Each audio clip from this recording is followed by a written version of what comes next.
Live from the 607, it's the Ocho Duro Parlay Hour, where we're talking sports locally and nationally. Join the conversation on our social media with the hashtag ODPH, because here we go. Instead of looking deep inside, every word I have to say, keep it simple. Welcome to another edition of the ODPH podcast, better known as the Ocho Duro Parlay Hour. I am your host, Ken M. Joining me in studio, as always, it's Padawan J. Hello there. And it's your coach, my coach, the coach, Coach Duffy. It's the most wonderful time of the year. Daniel Jones time.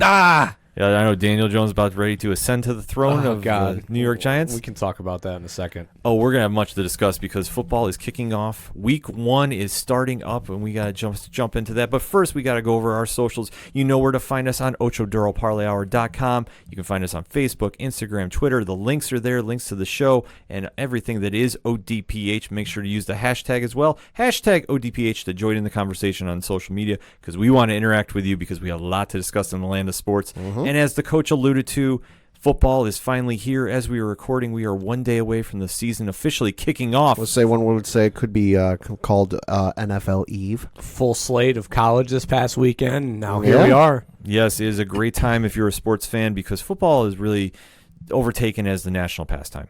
I think that's a very safe statement to make. Baseball is baseball, and it's always great, but football is just really... Baseball ain't making over $1 billion every year. Right. Baseball is kind of now taking the backseat to football.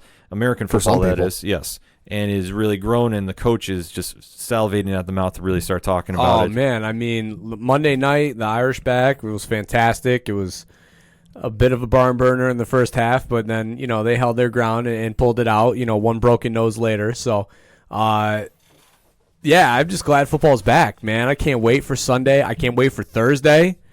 Bears-Packers, I mean, that's always a great rivalry. I got to watch the video Brett Favre did with the Superfans. Oh, my God. I haven't seen it yet. I've seen it, but it's amazing. Yeah, oh, my God. I just watched the episode of Peyton's Place on ESPN Plus with him doing it with the Superfans. Yeah. And it was hilarious. So they're still in full gear.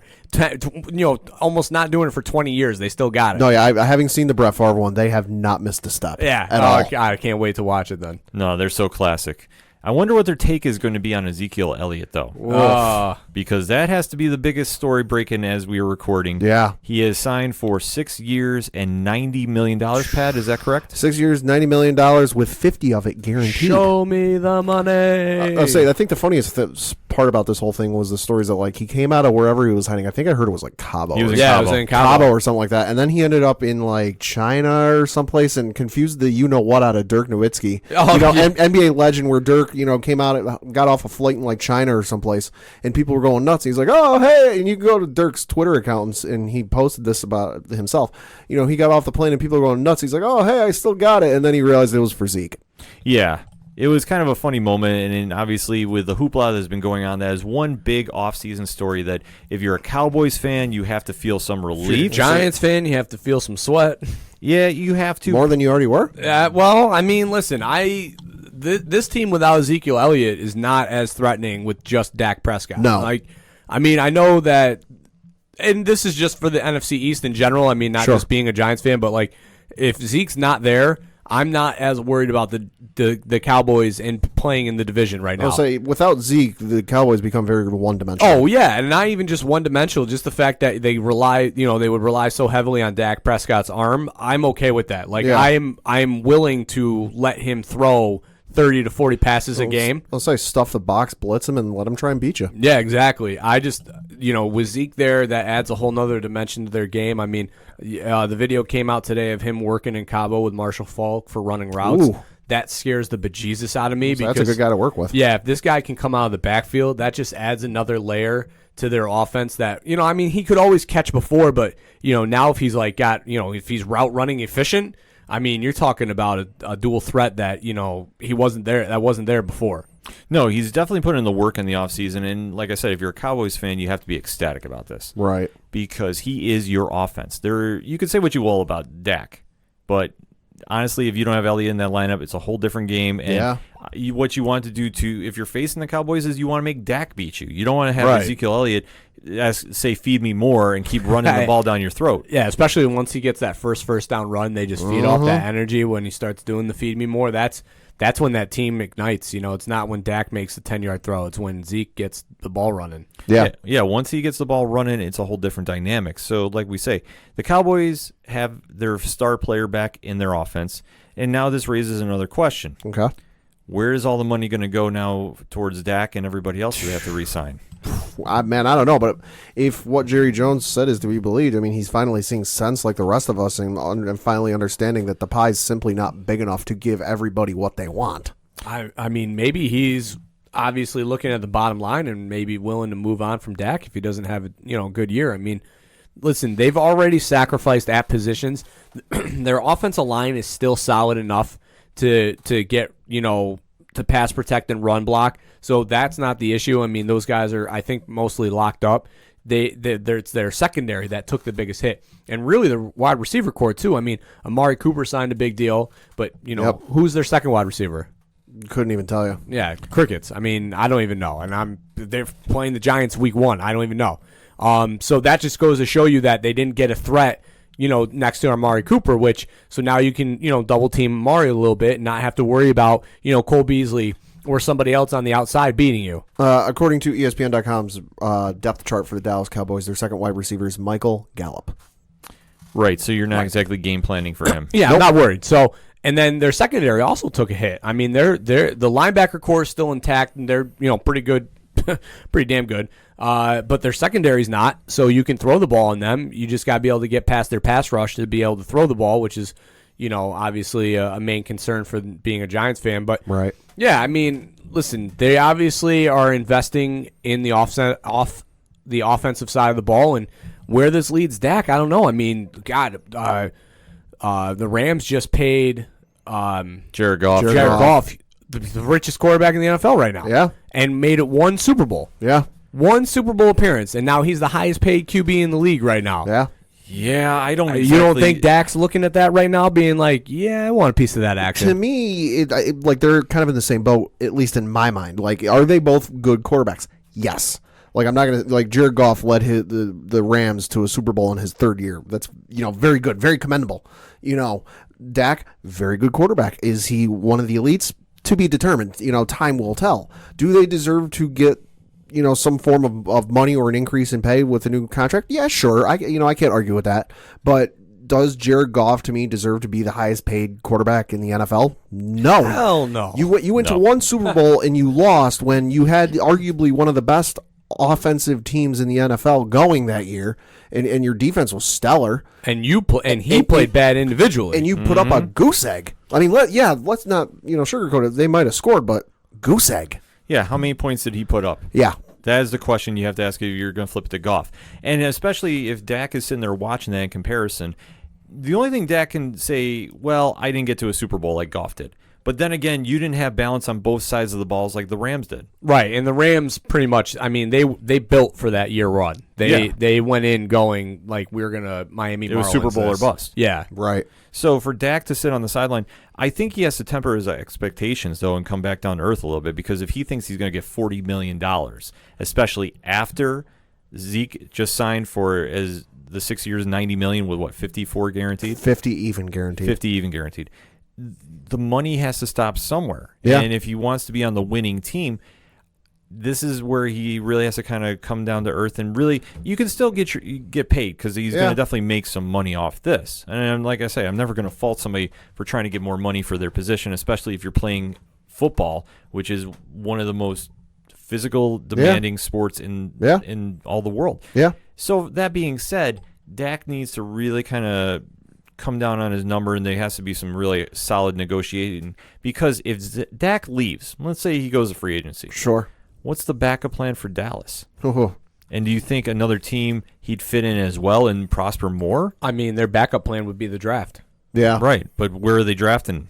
I mean, obviously they'd have to make a move to get up there to get one of them. But are you telling me you have no faith in their current backup quarterback, Cooper Rush?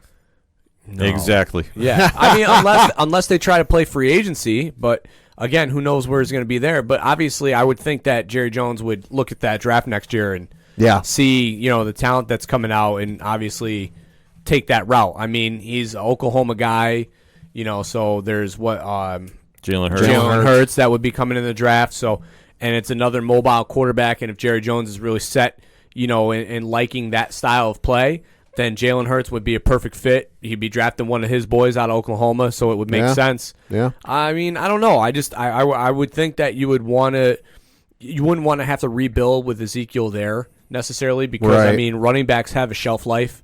And it's sub 30, it's 30 and under. So it's the honest truth. Yeah, I mean, it's what it is. I mean, so if you're going to try and build a team that's going to win, especially in a division right now that really it's the Eagles and Eagles and Cowboys. Right.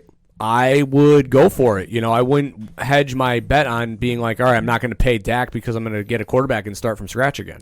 Right, and I know you brought up, another team that he could possibly end up with and flourish with. I mean, obviously the first team that comes to mind is the Indianapolis Colts because they just lost Andrew Luck, but they just re-signed Jacoby Brissett for what was it? 2 years, $30 million. Deal. And then they signed Brian Hoyer for what was it, a 3-year deal? Yeah, that was 3 year, like $46 million. That was like some weird number. Yeah, so they got those two guys. So could he end up there? Yeah, maybe, but I don't think so. Given the fact you just signed 2 quarterbacks to 5 years and however many $1 million. The only other one I could see it possibly going to is down in Miami because you've got Ryan Fitzpatrick as your quarterback and Josh Rosen as the backup. I'm sorry, like if I'm a Dolphins fan and you're saying, you got to give up some pieces, but you get Dak Prescott to be your starting quarterback, I'd be like, yeah, do it. Oh, Miami's all in on Tua. They are tunnel vision. They got nothing else on their mind. Yeah, Miami, it's going to be a rough season. Yeah. That's all I can really say about that. Week 2, Josh, week 2. And then we'll have to see what happens week 2. Listen, Miami's already struggling if you look at their team calendar for the year. Oh, yeah, the amount of turnover they've had. Yeah, if for those who aren't familiar with what it is, every team in sports puts out a calendar for the year with 12 players that were on the roster at least at one point. If you look at the Miami Dolphins roster for the 2019 calendar year, 8 of the 12 players on that calendar are gone. I actually got the early edition for the Giants, and all 12 pictures are Daniel Jones. It's crazy. It's the best calendar the Christmas, going. The December picture, let me just say it's quite lovely. Yes, and he's going to be the focal point of the Giants moving forward. But for the Dallas, I mean, they have their focal point now back with Ezekiel Elliott. Yeah. Whatever happens with Dak moving forward, he has to ball out of his mind if he thinks he's going to get anywhere near that money. For sure. So. Listen, if he has a suspect year and they don't make the playoffs, they're not going to pay him. No. I don't know. If you don't make the playoffs, and I know I just said that if you have Ezekiel Elliott and you shelf life, blah blah blah, that you'd want to invest in a quarterback that's ready. Yeah.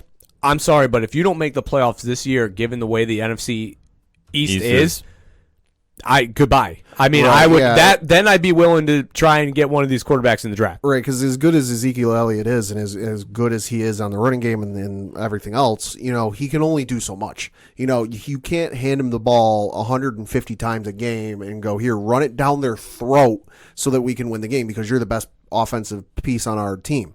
His legs are going to fall off by the bye week. You got to have Dak Prescott there. And like you said, Dak's got to deliver. Well, I mean, look at just what happened with Todd Gurley. I mean, he was getting 30 to 40 touches a game with the Rams. And look what happened towards the end of the playoffs. His knees, the tendonitis started acting up, and he was not the same player in the NFC Championship game and especially the Super Bowl. Yeah. So, I mean, if you are now investing in a running back that we just said, has a shelf life of sub 30 years old, you got to win something while you got him. Right. Yeah, because the window is going to start slowly closing. And it's just the fact of life.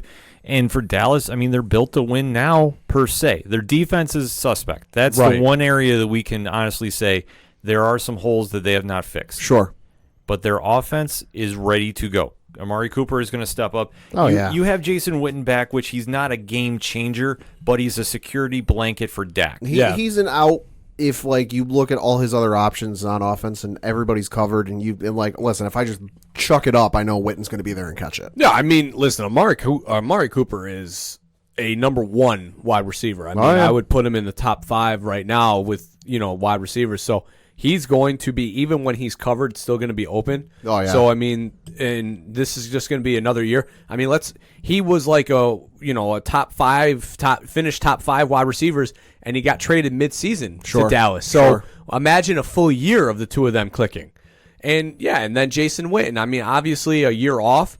Maybe, I mean, we don't know what kind of shape he's going to be in. You know, he might really come back and be reinvigorated that year off. Maybe he was still working out, staying in shape and all that he might come back and actually put up a solid season. You know, Pro Bowl maybe, not necessarily, but could. So offensively, they're going to be fine. But, I mean, they're also at the same time not built to score 30 points a game. No. And they're not built to stop a team from scoring 30 points a game. Right. So it's really going to be a race of how much can the offense put up and how much can the defense then stop. Right. Because if they can score 27, 24 a game, you got to have your defense step up and hold the team out. That's just the way it is. You got to get stops. If your offense is scoring 30-plus points a game, your defense has to make stops, and I don't know if their defense necessarily can, especially if they play like a team like the Saints. Yeah, oh, God. Yeah. Saints in the Superdome. Drew Brees would literally just be picking them apart with that secondary. It'd be a Madden game. Especially Michael Thomas. Good Lord. It'd be a Madden game. Yeah, it would. Easy. Yeah, Kansas City, even if they came to Dallas, Patrick Mahomes would just be dropping dimes everywhere. Yes. So Dallas, like I say, they have their offense system set. Ezekiel Elliott's back in camp. They're ready to go. Is their defense going to be ready? That's going to be the big question going in. Funny you mentioned the Dallas playing New Orleans in the Superdome. That actually happens this season. Yep. Week 4, Sunday Night Football in New Orleans. That could be seriously a 41-27 game. Yeah. For sure. I'll even give you that prediction right now. Let's see if I'm right. Yeah. I mean, I would take that. I think that would probably be the line right about there. Probably. We'll have to see. So before we close out of the first segment, is there any other big NFL news that we want to cover right now? Well, I feel like we got to at least mention the Antonio Brown latest because, Lord have mercy, this feels like this soap opera is never ending. Of course, as we sit here, everyone knows about the issues that's been going on between Helmet Gate and everything else. He has picked a new helmet since he lost his second appeal or whatever you want to call it with the NFL. He has chosen to wear the Zenith Shadow helmet. If you go to Adam Schefter's Facebook page, there's a photo of Antonio holding said helmet, but that's not the only Antonio Brown news we have. He was fined $54,000 by the Oakland Raiders for not attending some practices during the preseason, and he took to his Instagram story to say, "When your own team want to hate, but there's no stopping me now. Devil is a lie. Everyone got to pay this year, so we clear." And then he tagged the Raiders, and it was a photo of the letter he received from the Mike Mayock, the general manager of the Oakland Raiders. Thoughts on that, Coach? I mean, I don't even know where to begin with this. I mean, yeah, he missed days of practice. Yeah. I mean, it literally states in the CBA. Yeah. We have to fine you. Yeah, it says in the letter, the whole bit about he missed the walkthrough on August 22nd. Your absence from practice was unexcused. Quote, accordingly, you are hereby fined $13,950 pursuant to Article 42, Section 1A8 of the NFL Collective Bargaining Agreement and the Raiders Club Discipline Schedule. Close quote. Yeah, I mean, they have to do it. Yeah. It was an unexcused absence. I mean, nobody is exempt from this. I mean, if Tom Brady or Eli Manning or Drew Brees misses Daniel Jones misses a practice for any reason whatsoever, and it's not an excused, it's like when you're back in elementary school, you got an unexcused absence. You're going to get in trouble for that.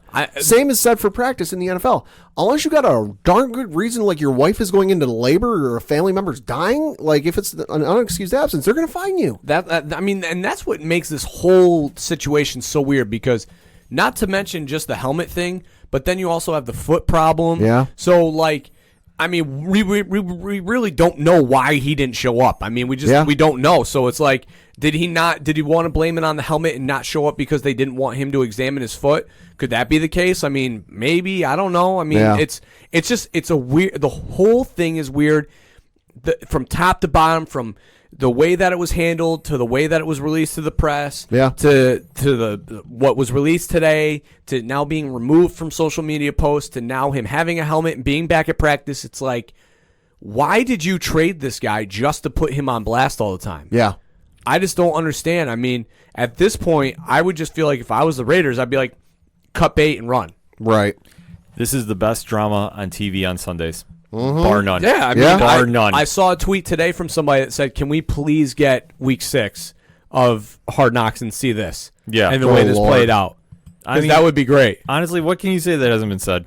This whole drama, and I'm hoping for Raider fans, this can turn around and be a positive. I really am. I'm not trying to, just completely just bash this, but this drama just keeps escalating. Because here's how this is going to go. If he shows up week 1 and he balls out of his mind, nobody's going to give a you-know-what about helmet gate, foot gate, anything. Right. The conversation is going to be, oh, look at how good he is. Look, he's still got it, despite all the stuff he's been going through in the offseason, he's still got it.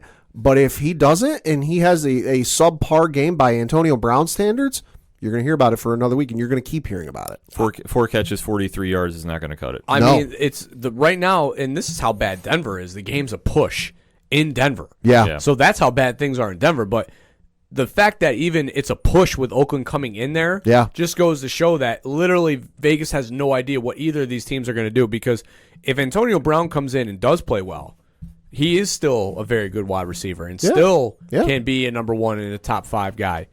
But if he is so distracted and the locker room is just so venomous right now, I mean, like you said, if he goes 4 for 43 without a touchdown and maybe some drops, right? Oh Lord! I mean, because you really think about it, you got Derek Carr's back, you got Antonio Brown's there, you got some good offensive weapons. The conversation for Oakland should be, oh, they should have a really good year this year. Like they should, maybe win the division, maybe make a run in the playoffs. An 8-8 year surprise teams, you know. But what's the conversation been for the better part of like 3 or 4 months?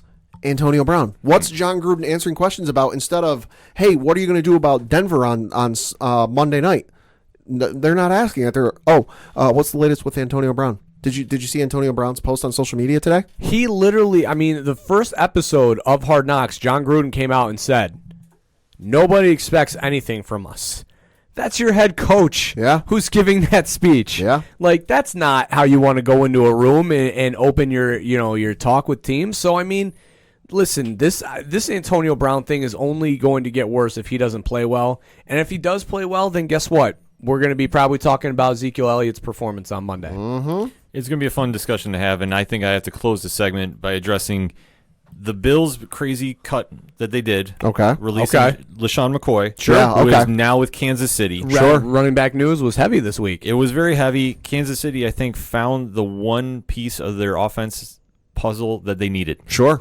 And I think McCoy is going to have a great start of that season. Can he hold up, though, at this stage in his career? Hard to say. That's the problem I think that they might find. With as offensively gifted as that Kansas City team is. Yeah. I think he adds name value to the position that they didn't have a name at. I mean, I still think Williams, who was slated to be the starting running back, is going to play well and probably going to get some run. I mean, listen, they're not going to run the ball 20 times, 20 to 30 times a game. That's not the way that this offense is built.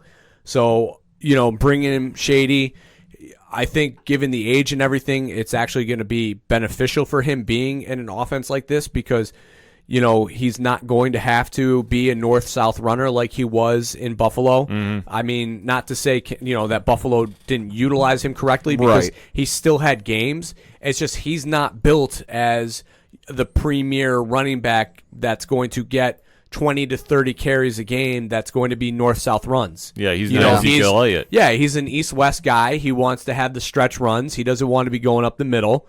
Not to say that he can't, just saying like when you look at what made him successful in Philadelphia, it was the zone runs that were going to the outside that he was then able to bounce and get outside on the edge and then, break and use his speed. So I think Andy Reid will utilize that, and he may only get, 10 to 15 runs a game, but that's going to keep longevity for him going into the playoffs, which I think is only going to help Kansas City. Oh, yeah. I fully agree, and I think the move is smart. I actually called this on Facebook, too, that the minute he got released from Buffalo, which I knew was coming as a Bills fan, it's been talked about for a while that they were going to try trading him or moving. It just depends on when, because I know he had a lot of incentive on his contract that I think it was just more that based.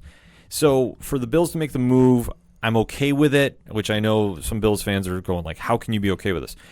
Devin Singletary will be okay. Frank Gore is an adequate backup right now. Absolutely. And TJ Eldon, I mean, listen, he's not the number one guy, but they have a running back by committee that is all solid, in my opinion. And Yeldon obviously was, having a premier backup role to one of the best running backs, obviously, with Leonard Fournette in Jacksonville. Yeah. So now maybe there might be a game where he's hot, and instead of pulling him because, you have to give the ball to Fournette, he might be able to stay in and get a few more carries and might convert those. I'll say teams in the NFL, especially the last, 10 years or so, have shown as good as it is to have a, number one overall running back, the go-to guy, you can very much survive without one and have a running back by committee. Yeah, as long as you're moving the chains, that's all that matters. Absolutely. And for the Bills, they'll be fine. That I know I was talking to some other Bills fans, and they're like, okay, the season's already a wash. And I'm like, how are you saying that? Yeah. I mean, honestly, McCoy has had some great games as a Bill. Yeah. But he hasn't been lights out. No. He was not the same. I mean, obviously, first off, the fact that they couldn't trade him shows that the trade value was not there. Exactly. And, I mean, I doubt that Buffalo – I mean, at this point, when you're trying desperately to move a guy, I'm sure you're probably saying, hey, we'll take even a 6th or a 7th, just get him off of our hands. So if a team's not biting on that, then you have to release him. And when you release him, I mean, obviously Kansas City jumped on it right away, but if you can't trade a guy, that means that the NFL also sees that there isn't a return on their investment. Right. I mean, he's 31 years old. We know the history with NFL running backs, once they hit that 30-year age mark, teams start losing the interest a little bit more. Yeah, and it's just up against Father Time. And for the position of running back, once you hit 30, very few running backs stay at that elite level for long time. Not at all. I mean, it's not a knock on anybody. It's just facts.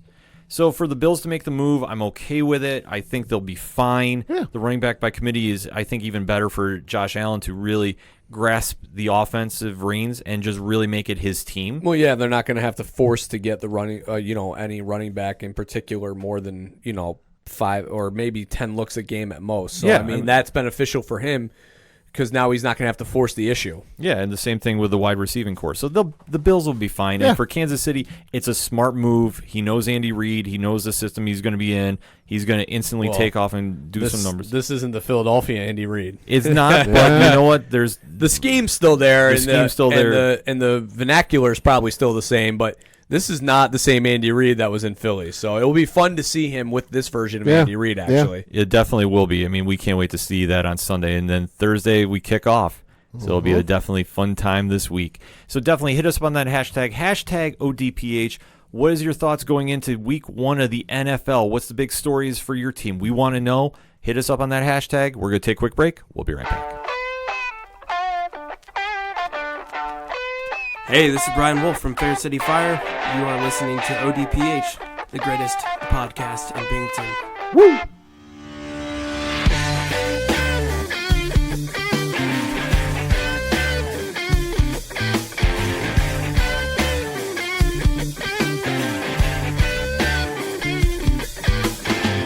Hot lips touching, cool thighs feeling, shawty running up, her spine spinning, long day to a long night, but I'm not stopping till I get it right. Coming back for segment number 2 on this edition of the ODPH podcast, and we have to talk a little MMA action. Oh, yeah. Huge fight this weekend.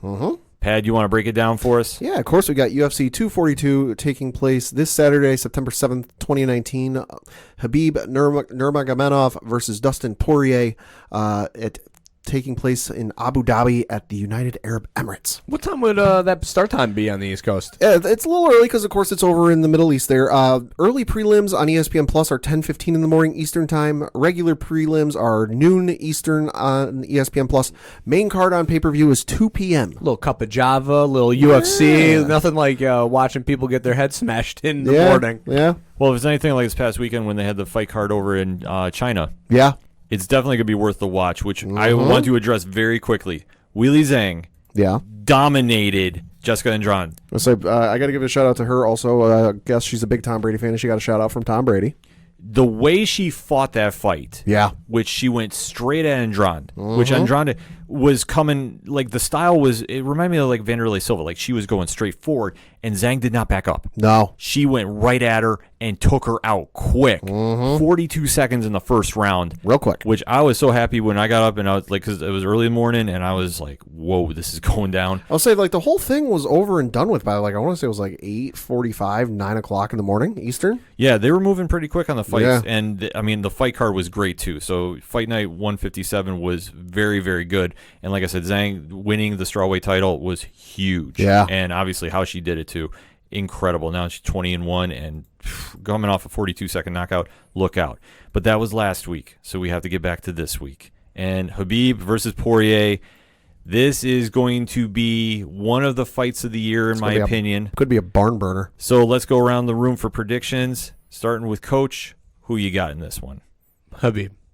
I mean, the man fights bears. Yeah, I mean, the dude is just, he's on another level right now. I mean, he's on another planet. It's you can't argue with facts. And I mean, this guy he dominates, and his stand-up game's only gotten better. The only thing I worry about is that he's been out of the octagon for now 9+ months. Yeah, almost a year. Almost a year. 11 months. His last fight, of course, was against Conor McGregor back at UFC 229 on October 6th of 2018. I mean, so that's a long time to be out of the octagon for. Sure. Even for a guy who, has, such a dominant ground game to be, away from. Yeah. And Poirier will fight and stand up with anybody. So, I mean, obviously he has a puncher's chance. I think probably anybody in the world when they get in there does. Yeah. But I just think Khabib is so dominant. I think and the dude's so goddamn angry.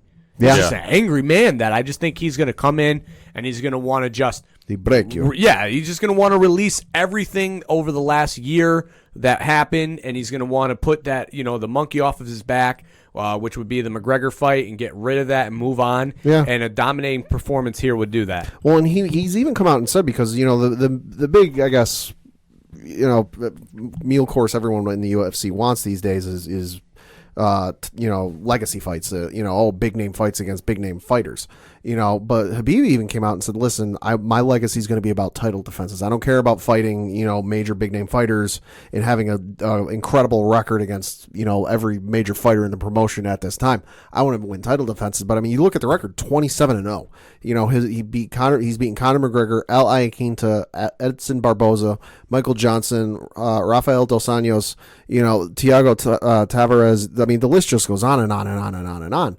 And you look on the flip side at Dustin Poirier, he beat Max Holloway at UFC 236 by unanimous decision. He knocked out Eddie Alvarez. He knocked out Justin Gaethje. He had a technical knockout with a rib injury against Showtime. There was a no contest because of an illegal knee against Eddie Alvarez. He beat Jim Miller. I mean, his last loss was against Michael Johnson way back in September 17th of 2016 on a fight night. Yes.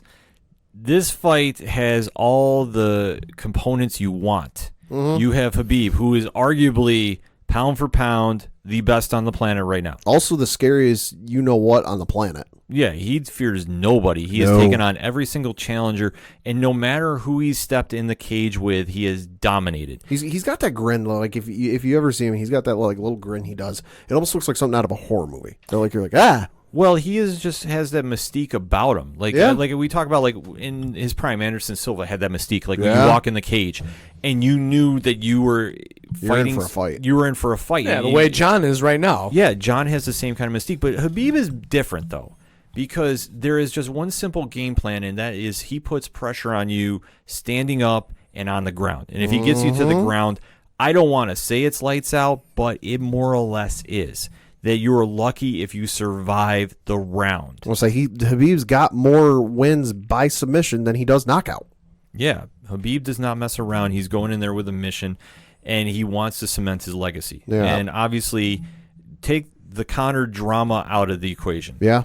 And you take a list or look at who's who of who he's fought. Mm-hmm. He has beaten everybody, and he's beaten them decisively. Yeah. I mean, Iaquinta, I believe, took him to decision. Yep. And it was nothing against Iaquinta, too, because he hung in there.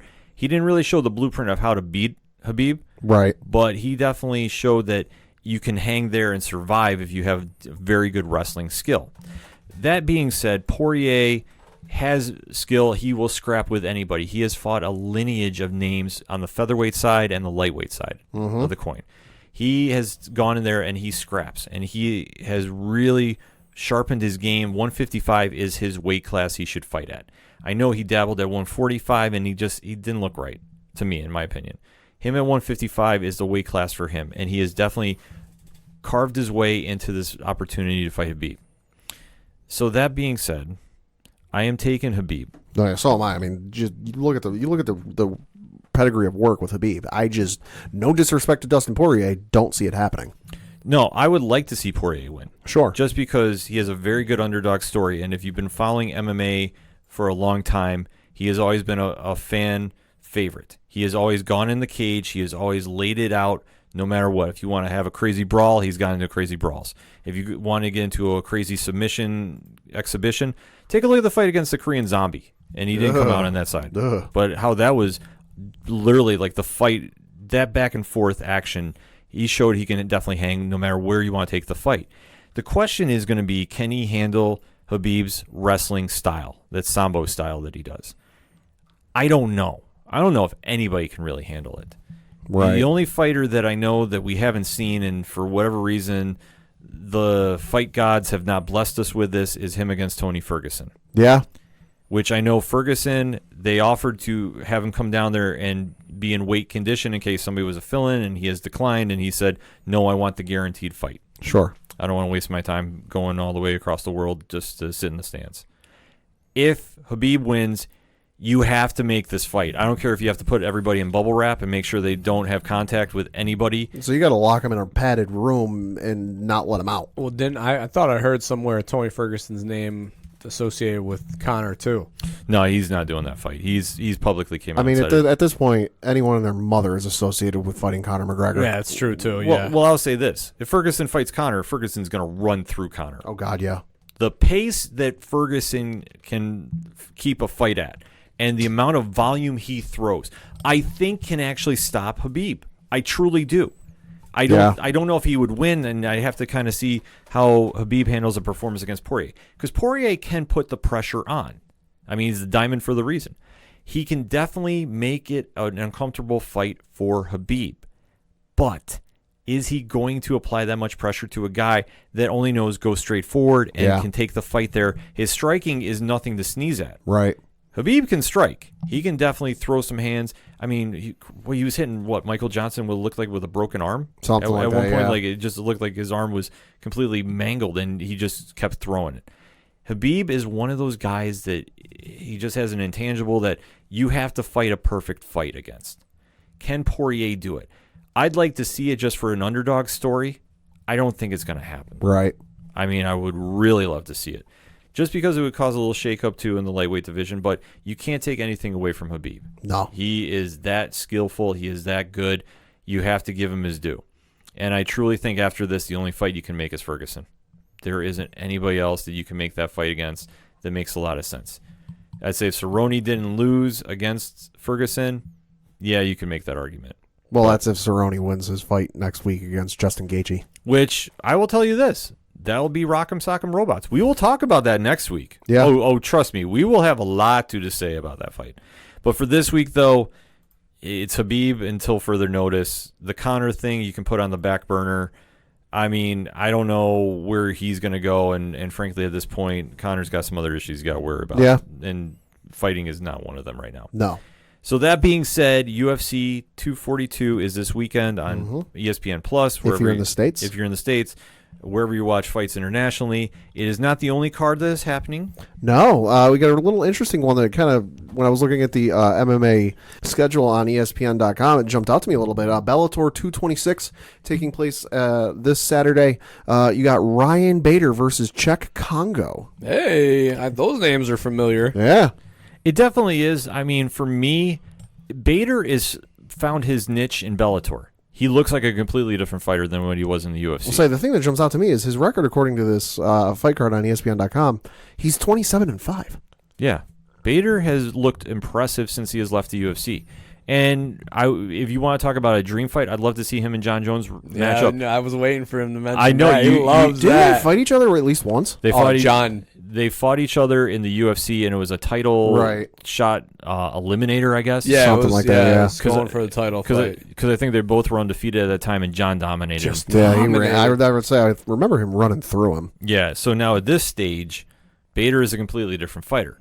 I think he could hang with John. Sure. I don't know if the outcome would be different because John is John.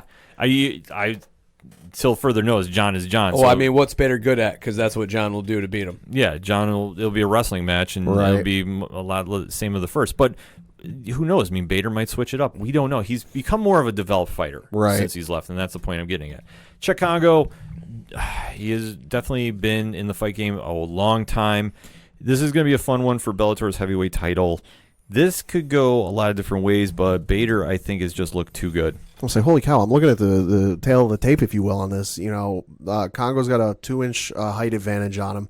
He's got a 30-pound weight advantage on Ryan Bader. Holy moly. Good God. Yeah. Yeah, if he gets him on the ground, just lay on the guy, huh? Yeah. It could be a long night for him, but I think Bader is going to pull this one out. I mean, I could see this one going to decision. This could go a lot of different ways, but I think that might happen because Kongo will definitely press him and definitely use his size advantage to really kind of create some space and get some shots off. Yeah, it takes place. You can watch it live on DAZN or DAZN, whatever the heck you want to call this thing. I like to call it DAZN. Sure. I like it DAZN too. Yeah. But this is definitely going to be something to check out as an MMA fan. I mean, it's coming from San Jose. And Bellator 226, I mean, it's a solid fight night. Yeah. I'll just say I love the fact that MMA does this. You got a good UFC card, but then you also have a good Bellator card. And they seem to do it all the time, which I think is great because, if you don't like one, you can always just watch the other. Exactly. It's much like pro wrestling.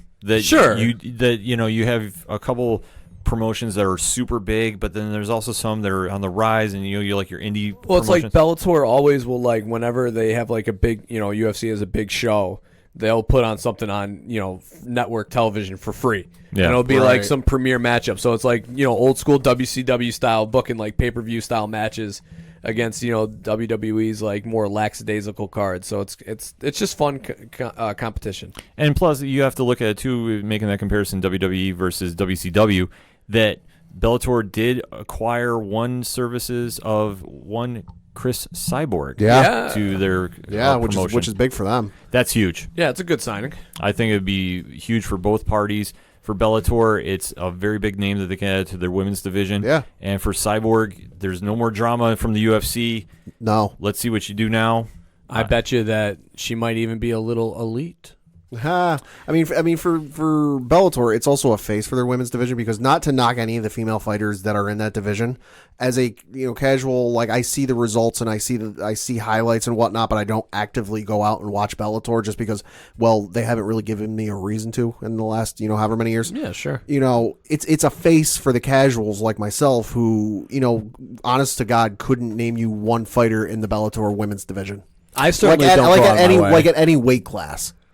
Well, for me, I watch a lot more MMA than anybody here on the panel. So I know a lot of the names down there. That's why I like talking about them. And for Cyborg to go over there, like I said, I think it's a smart move. I think it's a bad move that the UFC didn't re-sign her. And I will be the first one to say that because you had your prime MMA fight between her and Amanda Nunes. The rematch should have happened. It didn't. So now Cyborg can carve her own legacy in Bellator. And I guarantee you that she'll be the face of their women's division. Right, moving forward, and that is what she wants. Is she feels that she is earned that right, and she definitely has. I mean, she had one bad loss to Nunes. Right, she has looked dominant against everybody else you've thrown at her. So why not push her as the face of your promotion? Yeah, you can't argue that. No. So definitely kudos to Bellator for pulling off that signing. And Saturday is just going to be such a fun day of MMA action. Oh yeah, I can't wait. So definitely hit us up on that hashtag ODPH. What fight promotion are you looking most forward to watching this weekend? UFC or Bellator? And what's your predictions on the fights? We want to know. Hit us up on that hashtag. We'll take a quick break and be right back. 2, 3, 4. What's up, nerds? And my name is Rich. And I'm Derek. And together we're 2/3 of the Three Fat Nerds podcast, and we're here to tell you about a convention that we are actually sponsoring in Oneonta, New York. On October 4th and 5th in Oneonta, New York at the Oneonta Foothills Performing Arts Center, Sci-Fi and Horror Fest will take place. And at Sci-Fi and Horror Fest, you can see Courtney Gaines, star of Children of the Corn. And the paranormal heartthrob, Dustin Para. And of Jill Whitlow, who is in a movie that you really like, right? The greatest comedy of all time, Mask. How did he fit into that Dodgers cap? Of course, there's be a ton of more other people. Of course, our friend Rusty Gilligan will be there. Len Oddity will be there. And of course, our favorite MVPs of Sci-Fi Horror Fest, Freestyle Confections, giving you all those tasty treats. All that and so much more.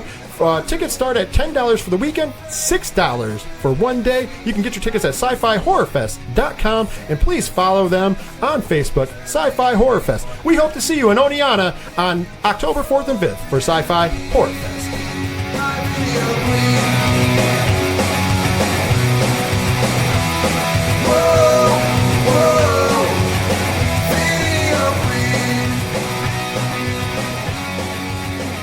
Coming back for the third segment on this edition of the ODPH, and time to run those ropes, shall we? Oh, yeah. Time to talk a little pro wrestling action. Yes. This weekend.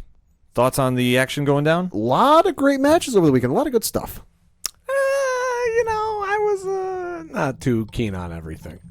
Break it down for us. Well, I mean, personally, for me, the pacing of the show was weird. You're talking about for All Elite. Sorry, yeah. I just meant in general. Yeah, well, in general, it was a great weekend. For me, I'm more particular. I didn't really get to catch any of the UK show yet, UK. so yeah, I haven't gotten to see any of that. But I'm more in particular the All Elite. Just I don't know. The pacing was weird. The ending was weird, as we had talked about and previewed. Yeah. Going in, that whole match, yeah, the way that played out was weird. So just, I think All Elite's got a long way to go, but I heard great things on UK. I heard it was a brilliant show. I heard it was pretty much just damn near flawless. Walter and Tyler Bates. Ouch. Yeah. Amazing. Ow. Amazing match. Like, that is in match of the year contention. Yeah. Without question. Yeah. We were over at hashtag 607 Podcasts, 8122 Productions, watching with the 3FN, and we actually, Dog and I, the dog, who is current reigning defending Excite Wrestling King of Bing champion, if you've been following our Twitter. I can think of a few guys in the Excite camp that'll be coming for that title. They can talk to Dog or Johnny Moose about that. But we were watching over at Dragon Master Games, and we actually wound up doing a live reaction show on the 3FN network. So definitely, if you're following 3 Fat Nerds Pod, you definitely want to go check that episode out, because you heard Dog and I give our instant reactions to the event. Sure. Which, All Elite has got some work to do, in my opinion. Yeah, for me, it wasn't the worst thing I'd ever seen, but I wasn't coming out of it like glowing about how great it was. I was talking with some friends who weren't able to make it, but they were like, "Oh, how was the show?" I'm like, "Meh, it was okay." Probably a really good way to describe it. It was okay. There were some good moments and there were some fun moments, but there was just a lot of moments where I was like, "Why? Like, what are we doing here? Like, what is the purpose of this?" For me, the highlight of the entire card was probably the ladder match between the Lucha Brothers and Young Bucks. Like, outside of that, like, it was kind of okay. It was kind of ho-hum after that. Honestly, there was good action. We don't take anything away from everybody who's performing in the ring. Right. Nothing away from that. Right. But just overall, though, for being your quote-unquote WrestleMania pay-per-view, it really kind of fell flat. The only thing I would say that kind of worked in their favor was, to a certain degree, the production had gotten a little better. Not much. They still need some work, but there wasn't any moments like the last All Elite show that I saw where they were cutting to a different camera angle while someone was giving a finisher. Well, I'll say my pet peeve with that ladder match was that damn camera on the hard side, or that damn ladder on the hard side, the hard camera. It was, a depth perception issue for me. I couldn't see the action clearly when they were going in the ring. And the other thing with the ladder match was, for all intents and purposes, when you're trying to promote yourself as being, and you and I talked about on our way to Excite, if you're sitting here and you're trying to advertise yourself as an alternative and being, sports driven and wins and losses matter, right? The urgency that these guys had to climb up the ladder was null until the very, very end. Yeah. Which I feel like if you're trying to be different, don't set up for a million different spots and clearly, put the table out for it to be used later. I mean, just get to the part that we want to see, which is you getting to the ladder, getting up the ring. And the ladder, see, to me, the problem was, and what has happened with these ladder matches is, when Sean and Razor set the bar for ladder matches back in, the 90s, it was the ladder was there as just a means to an end and wasn't just like there for a spot show. Like the ladder was used in a way that it was like, fresh, and it wasn't like, all right, we're just going to put the ladder to the side of the ring. Like the ladder was constantly in the center of the ring. Sure. And they worked around the ladder versus the ladder working them. Sure. And that's what these ladder matches have become. Just the ladder is just there as a prop versus being there as, the important factor to get to the ultimate goal of winning the belt, So that really kind of turned me off. The match was tremendous, and the moves were great. That Canadian Destroyer. The Canadian Destroyer was off the ladder. I mean, necessary? Absolutely not. But did it look great? Sure. Was the Selena Del Sol off the ladder necessary a couple of years ago? Yeah, I mean, did it happen? Yeah. So yeah, and the main event to me was just a dud. Well, you bring up pet peeves. I think one of my pet peeves was you brought up how wins and losses matter in AEW, and I got to admit, I did not know that was a thing until Rich from 3FN said to me as much as what it was, because when I noticed this fairly early in the card, I think it was when you had the tag team match between Private Party and then against Angelico and Jack Evans, where they came out and you had you had the names of who they were and then their Twitter handles, which every wrestling promotion does this.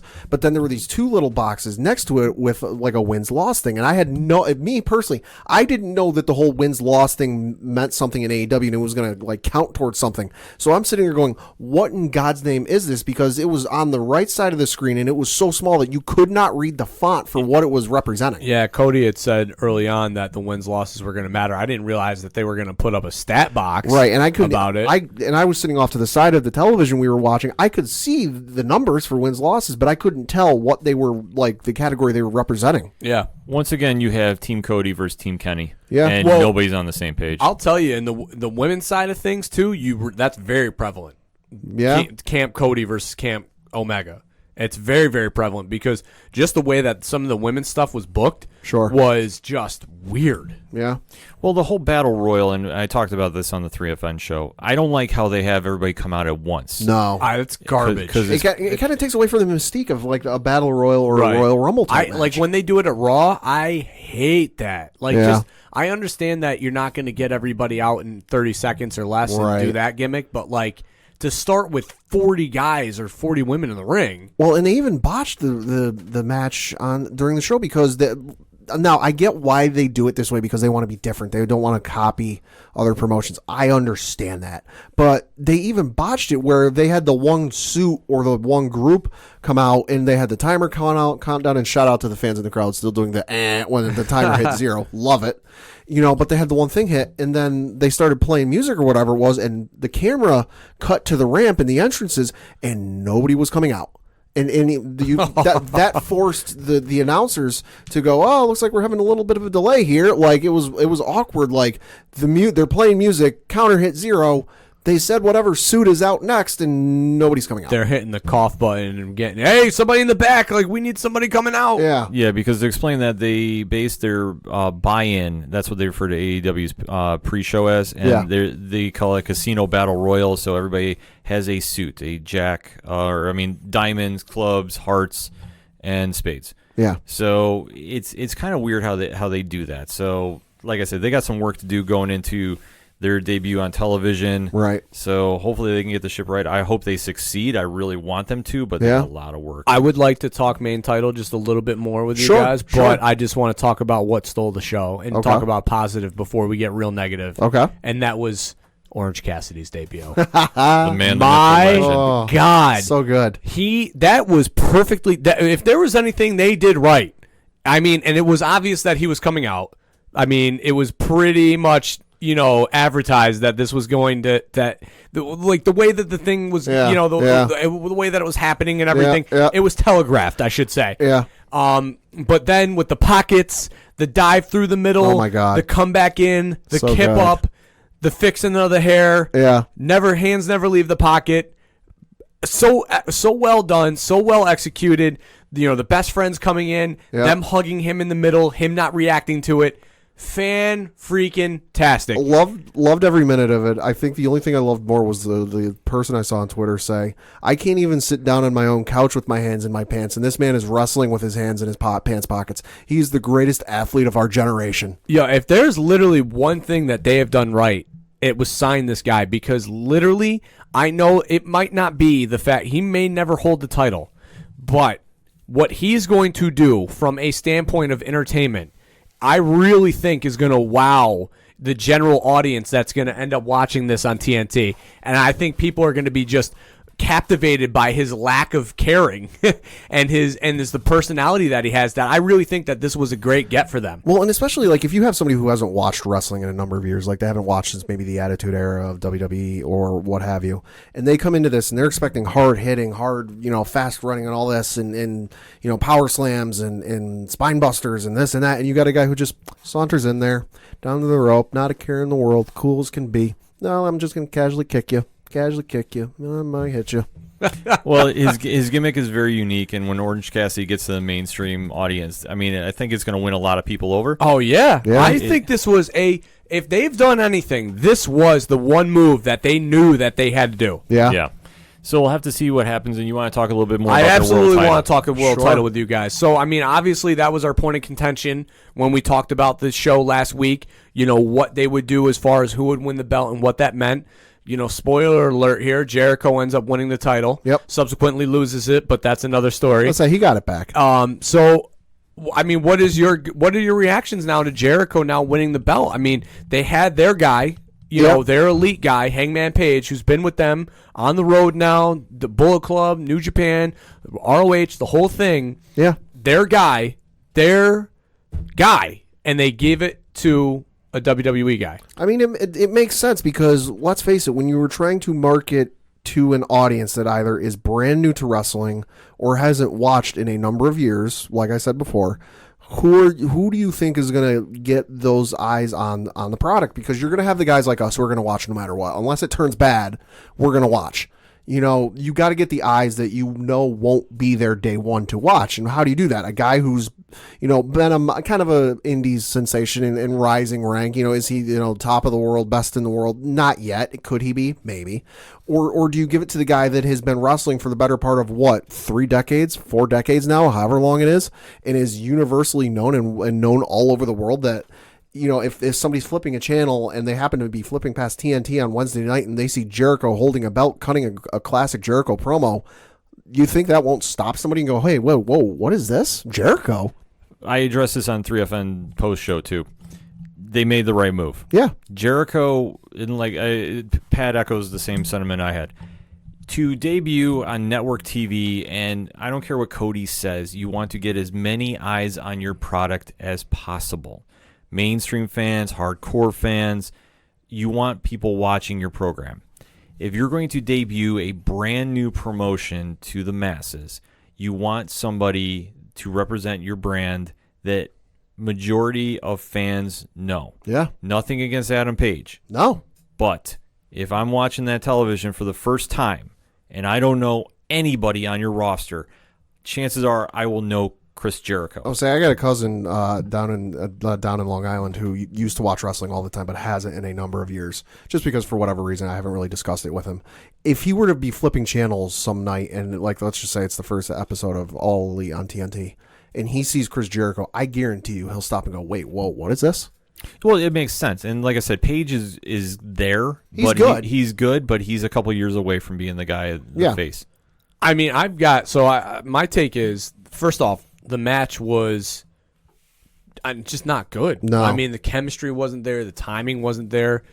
The blood spot was unnecessary. It was unnecessary, and it was a clear as day what they were going to do when. He went down and was down for an extended time, and the referee dropped to her knees and was reaching in her pocket. Well, and especially like he dropped to the ground, and the camera didn't immediately cut to him on the ground. It's like something else. You're like, all right, I see what's going on here. Yeah, I mean, it was so bad. The referee dropping to her knees. So it was almost like Wizard of Oz. Pay no attention to the man behind the don't curtain. look over here.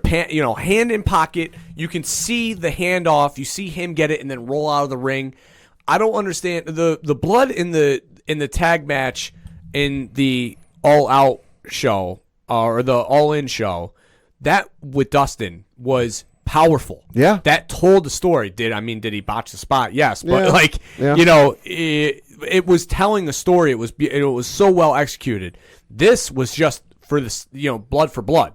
It was unnecessary. Right. What did it show? Okay, Hangman's elbow is so dangerous that it can cut a guy open. Because if that's the case, then his elbow should have been powerful enough to knock you out. Right. I mean, really? Yeah, you have to argue that. And so if that's what they were trying to go for, failed executed. Very well, not done. Yeah. Then just the rest of the match thereon, like Jericho just trying to work the gash to get more blood out and trying to wipe it and everything. Didn't look good because there wasn't any blood coming out, and it just looked weird. And the timing of the match and the execution and the spots and everything, I was sitting here watching it just like, I'm not even convinced that Jericho should be the guy right now, because I want the All Elite is supposed to be this brand of wrestling, and all of our guys are so talented, top to bottom, they could out wrestle the world, and Jericho's not that guy anymore. No. Now. And on the flip side of it, here's my other problem. If you're, the executives of this company and you're coming out and saying, we're different than them, we're not them, we're not them, we're not them, meaning you're not the WWE, the move should have been to put, and I understand why putting the belt on Jericho, obviously, it's a name, but if you're trying to advertise yourself as being different, but then you give it to a WWE guy who is going to be, without his bar none, a WWE Hall of Famer, one of the greatest, arguably, of all time in WWE history. Yeah. Their first Universal Champion, and now your first All Elite Champion. To me, it just seems like you can't then call a spade, and just say that you're wrestling and that you're no different than them. You're no different than WWE. But that goes back to the point that we've been making on here and on 3FN too. There's no consecutive, conscientious voice that speaks for everybody. Right. There's no Vince to make that call. Sure. When you have everybody that's a vice president in that company, and it's clear as day they're all not on the same page. It is clear. Yeah. You're not going to have that call, and you're not going to make that happen. So what I'm saying is, to close out about AEW, you're going to have to really figure out what your direction is going to be before you hit TV on October 2nd. I mean, they don't have a lot of time. They don't. So they got to make up ground and make up ground quick. Like, however they got to do it. Either it's... Because, like we said, that NXT card is going to be fire. Oh, that night, it's going to be the biggest NXT card, arguably, that's not on TakeOver. Yeah. For sure. But it will be a TakeOver card. It will be a TakeOver equivalent. Yeah, it'll feel like it, without question. So AEW has a lot of work to do. All Out, we felt, was a little underwhelming. Dare I say, do we give a quick shout out about the Excite show? Yes, yeah. I want to absolutely do that, because I just want to thank, Moose and his production and everything that they did at that show. Every wrestler, I brought my 3-year-old son who had a fantastic time. Every wrestler that he interacted with was great to him, treated him very well, and, made him laugh and everything. So, I mean, to see his eyes glimmer the way that mine probably did when I was that age watching wrestling was amazing. The show was great. The weather held off. The proposal was fantastic, and that was great. It was difficult to not boo, the rest of the way, as, he's a heel, so that was tough to not want to boo him. Tommy Dreamer was fantastic. Oh, so good. The main event was great. Yeah.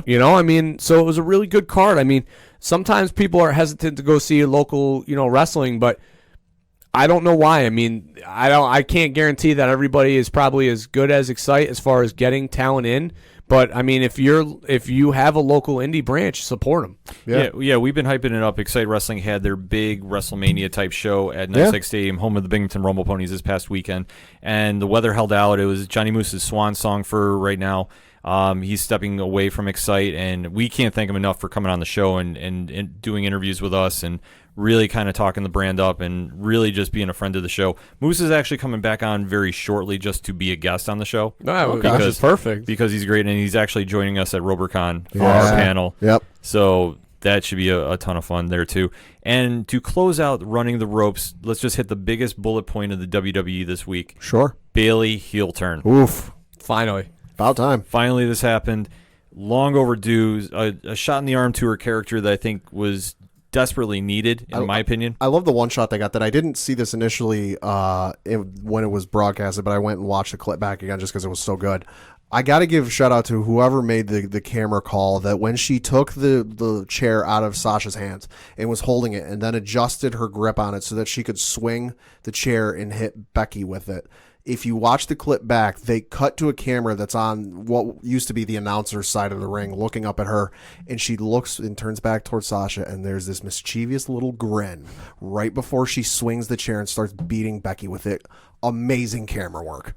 I mean, I just think from a standpoint of now you have, Charlotte, who's been, a little bit out of action right now. Yeah. I think this is something that can bring her back into the fold and maybe even give her a shot in the arm too, with the fact that now these two are the heel and now Becky and her can be the faces. And I think a build up to maybe a Survivor Series match.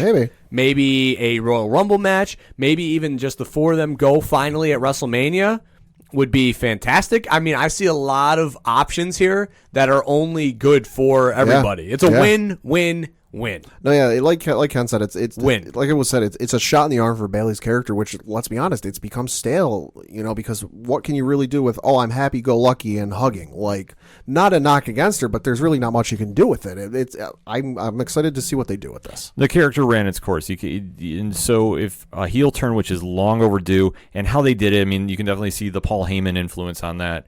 On Raw, the whole camera he was probably pitching that so hard too. Everything too, because then when you flip it to SmackDown, the only thing I didn't like about SmackDown is Bayley came out to the old entrance with the inflatable. Well, they probably didn't have anything ready for you. Well, no, but you should have something ready for that. Like I thought, but you go full heel if you're gonna do that. You know what though? Like doing doing that move and then coming out to SmackDown with the inflatable thing, like almost acting like, whatever, business is business.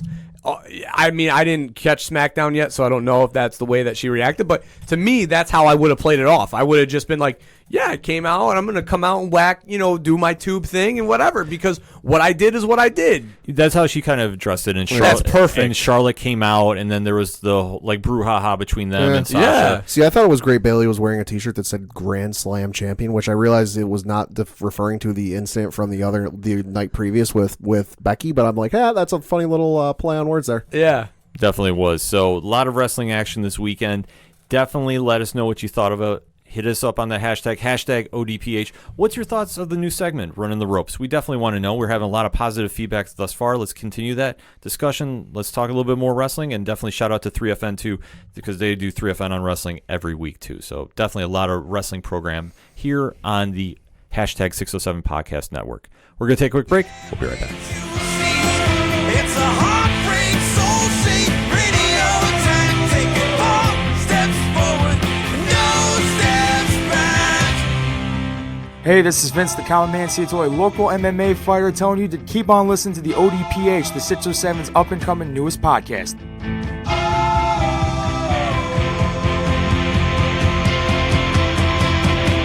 We knew right where we'd be, floating on the airwaves, you see. It's a heartbreak, soul-shaped radio attack. Taking 4 steps forward and no steps back. We knew right where we'd be. Coming back for the final segment on this edition of the ODPH podcast. Pad, you got that local minute? Yeah, local minute. We got to talk a little Binghamton Rumble Ponies news because it was the last week of the season this past week. In their series against the Portland Sea Dogs, they lost 3 games and won 1.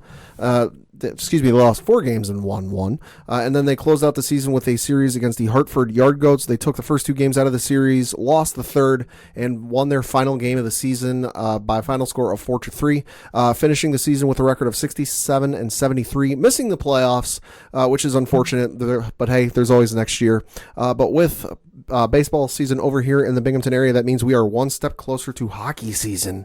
Yes, Binghamton Devils games are returning quicker and quicker as we sit here. Opening night is Saturday, October 5th against the Utica Comets. Game time 7:05.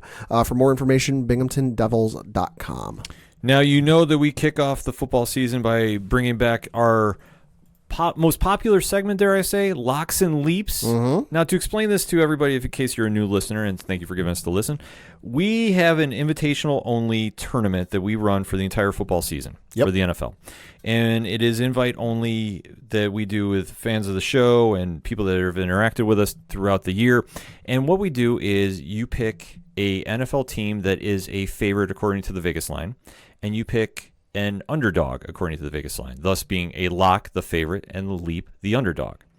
And whoever has the most correct picks by the end of the year does win a prize of some sort. So Pat is our defending champion. You got to come from my belt. Exactly. So we are officially announcing, we did this on Facebook, but we are going to officially announce who is involved in this year's Locks and Leaps right now as I call up the page, and entered into the 2019 NFL Locks and Leaps Invitational on the ODPH. Padawan J. Starting a run like Tom Brady.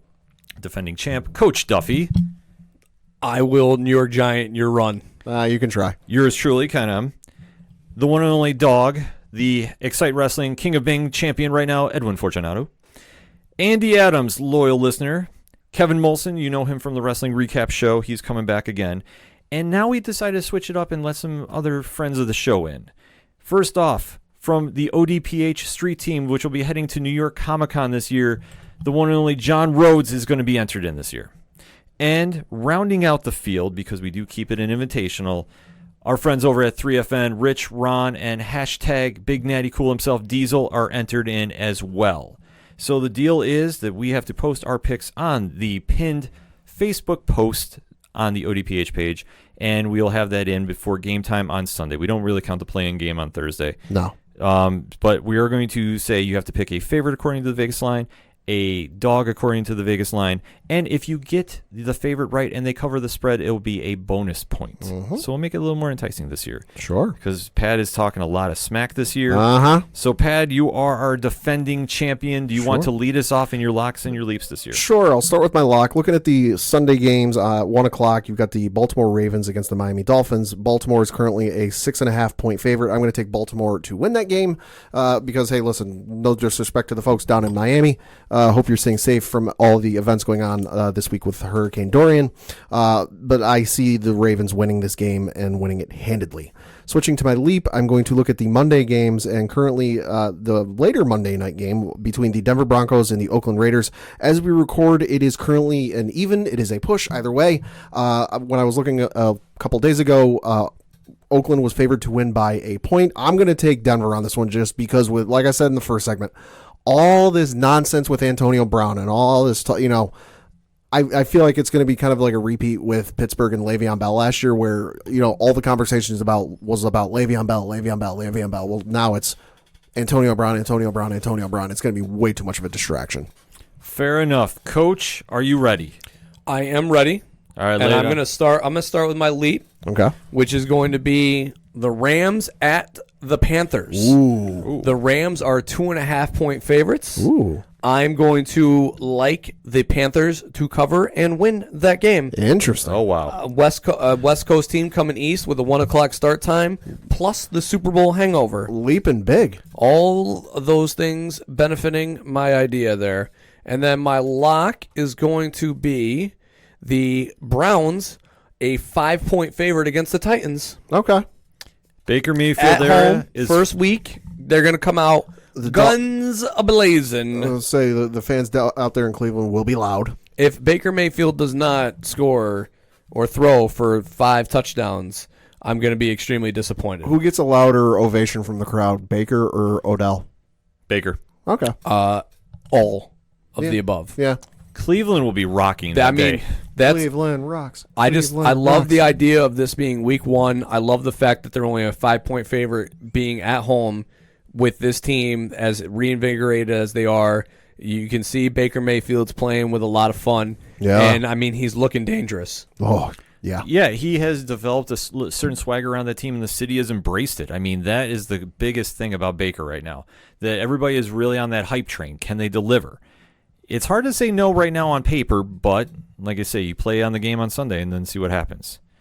All right, so for my lock, fly, Eagles fly. Ooh, okay. I like it. I hate taking division games, but there is one team that is jumping out at me, and I almost thought about taking the Chargers. I almost did, but the Chargers have bitten me every year. I looked at that one, too, and thought, you know what, they're going to rally behind Brissett. That makes me nervous. Right, so I decided to go to the team that Melvin Gordon almost got traded to. Yep. In one of the sweetest deals that we didn't even talk about on the first segment. I mean, it still could be. I mean, Eagles are in talks to land Melvin Gordon, and Melvin Gordon's obviously had his permissions from the Chargers to seek a trade, so that could happen by the trade deadline. This is true. It could happen, which would only help me to cover the spread because Philly is favored by 10, as I'm reading right now. Yeah. And they're taking on Washington. Washington really doesn't have anything that scares me, and like I said, when Philly, at the beginning of the season, if they can set that ground running, I mean, Carson Wentz is healthy. It's going to be the first time we're seeing him without Nick Foles as his backup. It's his team, so I think he's going to want to make a first impression really quick. Keys to the Ferrari are yours, kid. Here you go. Exactly. And for my leap, Okay. I'm leaping through a flaming table on this one. Oh, Lord. I will stick to the one and only Bills Mafia. We don't have Shady. We have Josh Allen. That's all we need to face the Jets. The Bills on the road +3. Okay. Yes, Le'Veon doesn't scare me. Going to the Meadowlands doesn't scare me. So if the Bills lose, is it your fault?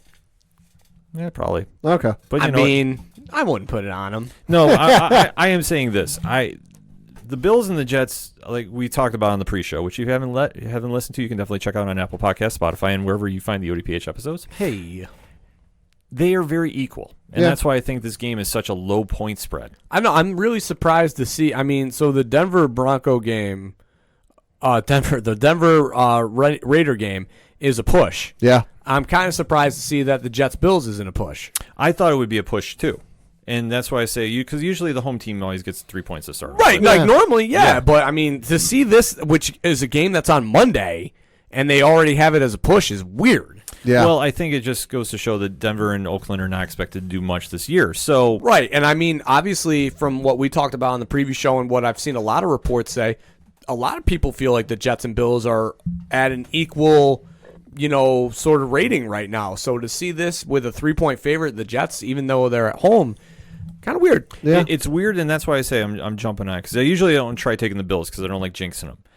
But I'm looking at this and I'm going, you know what? This makes sense for them to be a dog, and it makes sense that they can upset and sneak one out against the Jets. The Jets are going to play them tough. Like it's going to be a close game. I wonder if the release of Shady was what kind of pushed. It could, and like I say, maybe. I don't think it's going to be as big of a factor as people are buying into. Right. Which like I said, I've talked to many members of the Bills Mafia, and everybody was like, "Oh my God, Shady's gone." I'm like, look, he's 31. He has played a lot of games. There's a lot of tread in those tires. Exactly. And for him down in Kansas City, it's a better fit. And honestly, I hope he does well down there, unless he's facing the Bills, which I hope he has a good game, but not a great game. But for the Bills, this is Josh Allen's time to really step it up and show what they've got. And I think that right now, I mean, there hasn't been any really crazy injuries. Right. He's going to have the new wide receiving core, and that is going to take a little time to adjust. Oh, yeah. The Jets have a very stacked defense. Jamal Adams in that backfield scares the hell out of me if he's throwing deep. Yeah, especially with a young quarterback like Allen. And as long as Allen is not hurtling any defenders, we are okay. Running an open space. And oh, my God, here comes a linebacker. Slide. That's going to be my new thing. #slide. Slide, Bills, slide. Yes. I will be posting that all over Twitter on Sunday when I'm watching the games. But I'm just saying this, that I think that, honestly, looking at the teams, because there's a lot of good dog games that could go out there, too. Which, I mean, if you even want to kind of go into, there's, Detroit at Arizona and the 49ers at Tampa. I mean, those are two good games. And I definitely don't want to go anywhere near the Steelers and Patriots. Thank you. I mean, there's some good game, but there's also some low-hanging fruit. There is some to jump on. I mean, believe it or not, I actually had a Patriots fan come up to me and suggest that the Patriots were going to win by double digits on Sunday night. I'm like, what are you, out of your mind? That's wild. I was like, no. They shouldn't. I've been telling people all week, it'll be, if anything, it'll be a 3-point win. Yeah. It'll be close. I mean, the Patriots and Steelers know each other so well. I mean, that's my game of the week. If I'm going to give a game, I mean, it's my game of the week. Well, I know that's why it's on Sunday night, right? But rightfully so, because sometimes Sunday nights miss when it's sometimes. I mean, normally what's nice for me is that it's not the Giants this year. Surprisingly, the Giants have opened up on Sunday night like the last 5 years, 50 years, man. Like I feel like ever since I've been watching football, like and I actually know what's going on, I feel like I've had to watch Week 1 at night against the Cowboys. I'll say they've been doing opening night on Sunday Night Football since Roger Staubach was quarterback. I can't even remember the last time the Giants faced a different opponent on Week 1, though. To be honest with you, because it's been the Cowboys like the last, legitimately the last 5 years, and they've always been the Sunday night game. So it's so surprising to see it. Well, when you're that bad as the Giants are, and I mean, it is what it is. Well, if Daniel Jones was starting, if Daniel Jones was starting, they'd be 16-0 already. Right. So we'll have to wait and see what happens this Sunday. But definitely follow our Facebook page to keep track of what is going on with Locks and Leafs. It's going to be a really fun season with that. And, definitely hit us up on the hashtag ODPH with your picks for who you think is going to win on Sunday. Because we definitely want to interact with you about this. So if you think your team is going to run away with the chip this year, let us know. And let us know what you think is going to happen on this Sunday. The music you heard on this episode is that of Fair City Fire. They're from Austin, Texas. They have been doing a lot of big things, so definitely check out faircityfire.com. And if you want to find a quick and easy way to get to their page, go to ochoduroparlayhour.com. Find the music section on there. Click it. You can check out all the great music and all the great bands you hear on the show. And definitely go download some music and, add it to your iPod collection or however you listen to your music. Because that's all we got for this week. So for your coach, my coach, the coach, Coach Duffy. Enjoy football.